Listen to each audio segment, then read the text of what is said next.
March 1945.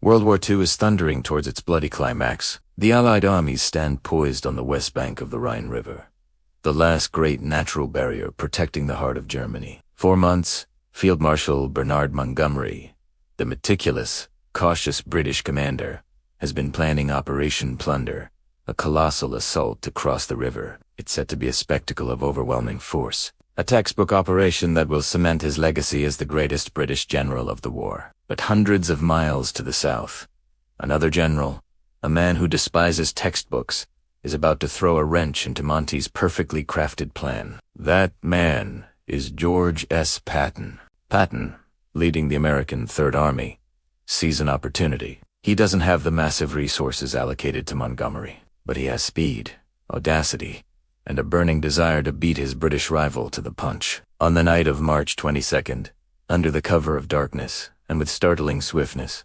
Patton's troops paddle across the Rhine in small assault boats near Oppenheim. It's a quiet, almost stealthy affair, the complete opposite of what Montgomery has planned. When the crossing is secure, Patton can't resist a bit of theater. He walks across a pontoon bridge, unzips his fly, and relieves himself into the river, famously declaring, "I've been waiting to do this all my life." He then sends a coded message to his superior, Omar Bradley.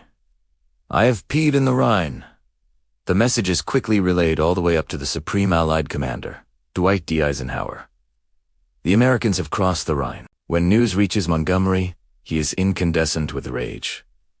Patton hasn't just crossed the river, he's stolen Montestander. Operation Plunder, which kicks off a day later, is a massive success by any military measure. Thousands of troops, tanks, and supplies pour across the river under a gigantic artillery and air umbrella. But the headlines are already filled with Patton as a daring feat. The press, particularly the American press, lauds Patton's dash and initiative, framing it as a David versus Goliath story, where the scrappy American underdog outsmarts the slow, methodical British giant. For Montgomery, this is more than a professional slight. It's a personal insult. He has always seen Patton as a reckless showman, a cowboy unfit for high command. And now, this cowboy has upstaged him at the most critical moment. The rivalry, which had been simmering throughout the campaign in Europe, boils over into a full-blown crisis. Montgomery's public relations team goes into overdrive. They issue statements claiming that Patton's crossing was merely a diversion, a minor action of little strategic importance compared to the main event of Operation Plunder. They brief journalists, trying to spin the narrative, insisting that Montgomery's crossing was the real crossing, the one that truly mattered. The feud escalates, threatening to poison the Anglo-American alliance at its highest levels. Montgomery is furious that Eisenhower isn't publicly backing him and downplaying Patton's achievement. He complains bitterly to his British superior, Field Marshal Alan Brooke, the chief of the Imperial General Staff. Monty believes his honor and the honor of the British Army have been He demands that Eisenhower issue a public clarification, essentially an apology, and set the record straight. Eisenhower, ever the diplomat, is caught in the middle. He needs both generals. He needs their armies to finish the war. He tries to calm the waters, sending private messages and trying to maintain a united front. But the damage is done. The public spat is becoming an embarrassment and a dangerous distraction. This is when Winston Churchill decides to step in. The Prime Minister is acutely aware of how fragile the alliance can be. He understands that personal egos cannot be allowed to jeopardize the final victory. On April 4th, 1945, Churchill arranges a private meeting with Montgomery. We don't have a verbatim transcript of their conversation, but the details passed down through historical accounts paint a vivid picture. Monty, still seething, lays out his grievances. He details how Patton's stunt and the subsequent media frenzy have undermined his authority and insulted the British effort. He insists that something must be done to correct the public record. Churchill listens patiently, letting his top general vent his frustration.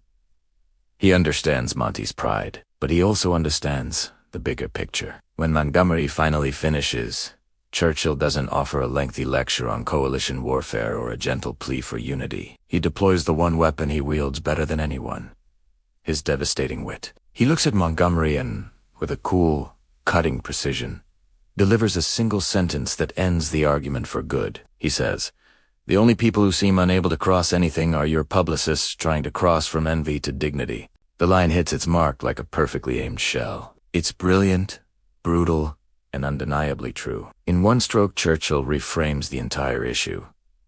The problem isn't Patton. It's not the American press. It's Montgomery's own camp, his own public relations machine, whose clumsy and obvious attempts to tear down a comrade in arms have backfired, making them look petty and envious. The barb is so sharp, so incisive, that there is simply no reply. The argument is over.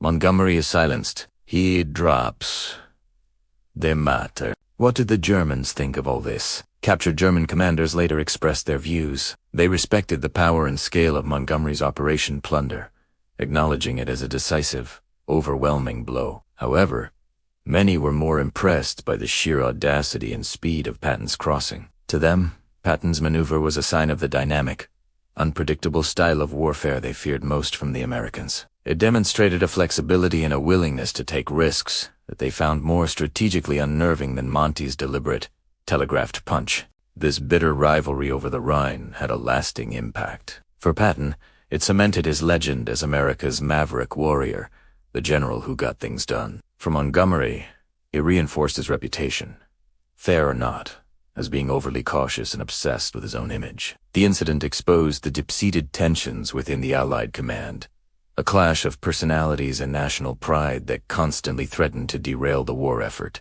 It took a leader like Eisenhower to manage these egos and a wit like Churchill's to occasionally put them in their place. This wasn't just a squabble between two generals. It was a critical moment where the personnel nearly sabotaged the political, and it was saved not by a strategic order or a battle plan, but by a single, perfectly timed line from a prime minister who understood that sometimes the sharpest weapon is a well-caisson word. Thank you so much for watching. If you love discovering these hidden stories and rivalries from history, make sure to subscribe to the channel for more deep dives. We'll see you in the next one.